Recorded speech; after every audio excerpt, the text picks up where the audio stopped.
Bueno, buenas noches, mi nombre es Macarena y vengo a hacer el video de los ejercicios que teníamos que enviar. El primer ítem pedía decidir si era verdadero o falso la afirmación que dice: existen conjuntos de medida nula que no son medibles. Justamente lo que yo traté de demostrar acá es que si yo tengo un conjunto E y la medida de E es 0,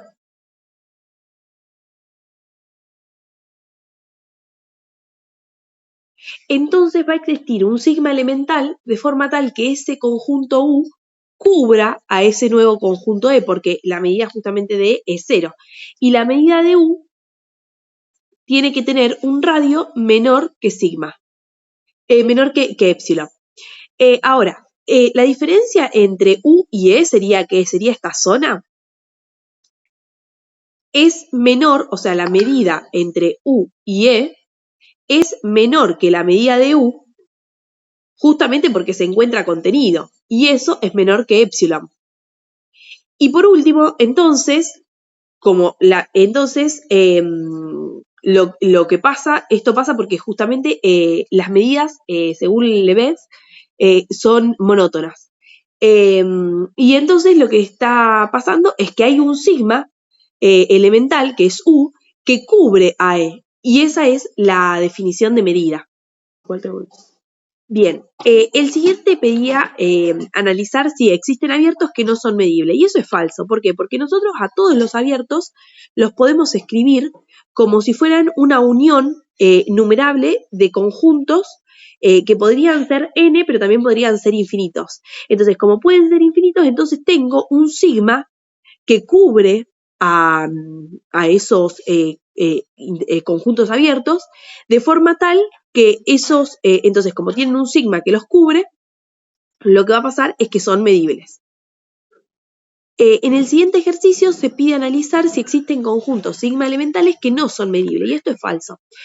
Una cosa que yo agregué acá en el ejercicio anterior es que justamente el hecho de que los sigma elementales son medibles está demostrado acá en el ítem C, que sería como la última parte de la demostración del ítem B, porque no sabía si lo podíamos tomar como cierto o no. Y entonces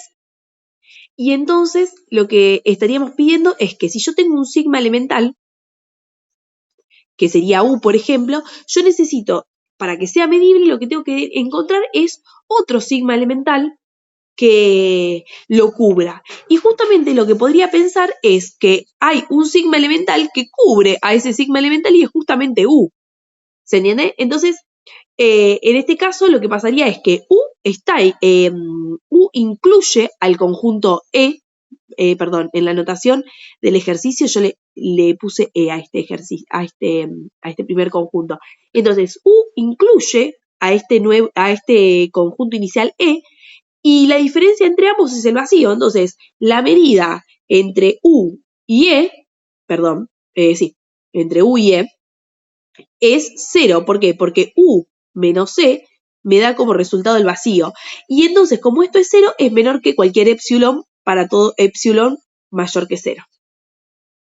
Bien, en el ítem D pide analizar si hay cerrados que no son medibles, y en este caso yo lo que interpreté es que, como habíamos visto en la cátedra del cuatrimestre pasado, cuando yo tengo un cerrado, su complemento es abierto. Y nosotros habíamos demostrado en la cursada de esta materia que el complemento de un medible es medible. Entonces, lo que yo estoy diciendo es, un minuto.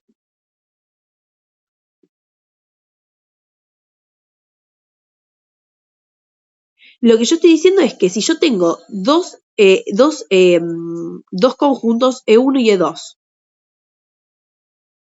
si yo tengo dos conjuntos E1 y E2 y ambos son medibles, entonces lo que va a pasar es que E1 menos E2 también es medible. Eso es la definición de complemento. Entonces lo que ocurre es que si yo estoy en RD, el complemento de E va a ser RD menos E, y entonces me queda infinito. Si E es cerrado, entonces su complemento es abierto.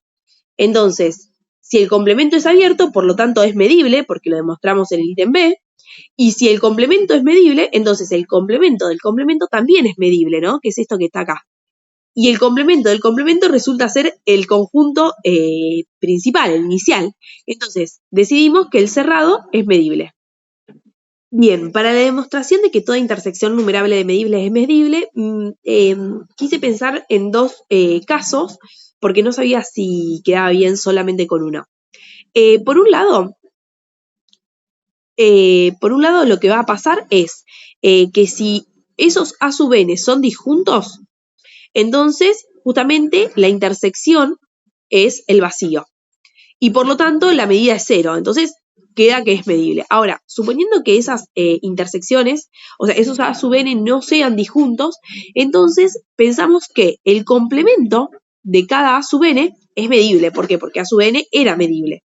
Y entonces sabemos que esa intersección llamamos a la intersección numerable desde n igual 1 hasta infinito de los A sub n. Entonces, por las leyes de De Morgan sabemos que el complemento de una intersección es igual a la unión desde n igual 1 hasta infinito de los complementos de los conjuntos. Y por propiedad anterior sabemos que la unión de medibles es medible, o sea, cada A sub n es medible. La unión de medibles es medible. Entonces, el complemento es medible y por lo tanto la intersección es medible. ¿Por qué? Porque el complemento del complemento es medible, ¿verdad? Bien, en el caso del punto 2 me surgió una duda sobre la consigna porque indicaba que eran, digamos, E era la unión disjunta de los Q sub n, pero cada Q sub n no era disjunto, sino que estaban anidados. Entonces, como primer paso, lo que hice fue graficarlos para ver qué era lo que daban. Y por ejemplo, el 0, 1 medio por 0, 1 medio me daba el intervalo semiabierto, que es este cuadradito. ¿Estamos bien? En el caso de para Q sub 2, o sea, para N2, me daba este cuadradito y para Q sub 3 me daba este cuadradito. Cada vez iban a ser cuadraditos más pequeños con áreas más pequeñas. Pero justamente estos Q sub n no son disjuntos, entonces ahí me generó una duda por ahí un poco la consigna. De todas formas lo demostré, aunque no sean disjuntos. Bien.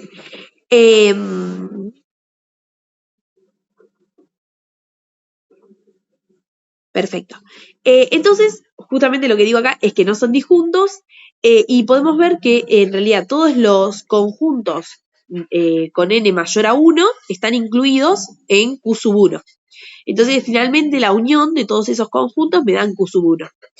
Y entonces puse que la medida de es igual a la medida del producto cartesiano de esos intervalos. Finalmente, la medida es igual al producto cartesiano de la medida de cada intervalo. Calculé la medida de cada intervalo y puse cuál era.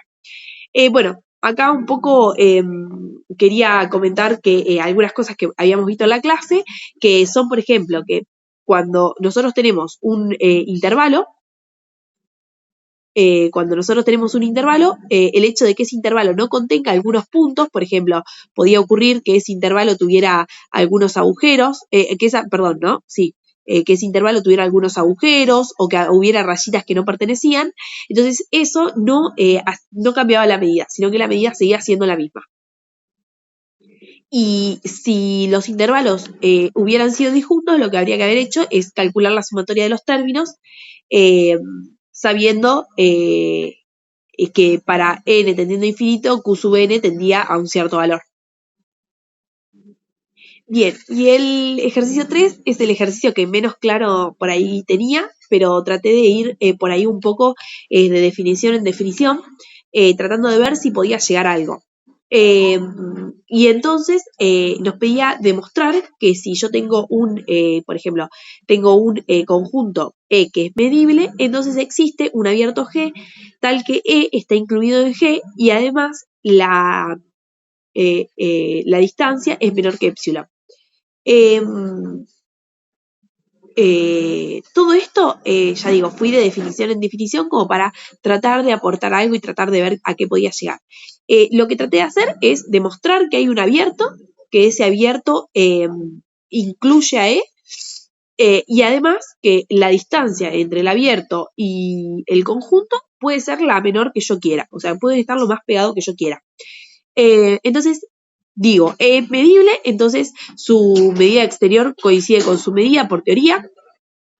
Entonces la medida exterior se calcula pensando en el ínfimo de la medida de cualquier sigma elemental que incluya E. Y entonces para todo epsilon mayor que 0, digo que existen abiertos, ya que esos sigmas elementales son la unión de los abiertos, ¿no? La unión de abiertos es abierto, y además bueno, justamente E está incluido en G porque yo lo armé de esa forma, porque es el cubrimiento. Y después lo que hice fue ver si se cumple que la distancia entre G y E sea menor que un epsilon. Y justamente G es la unión entre E y G menos E. Esto lo vamos a poner acá. Acá tengo E, acá tengo AG.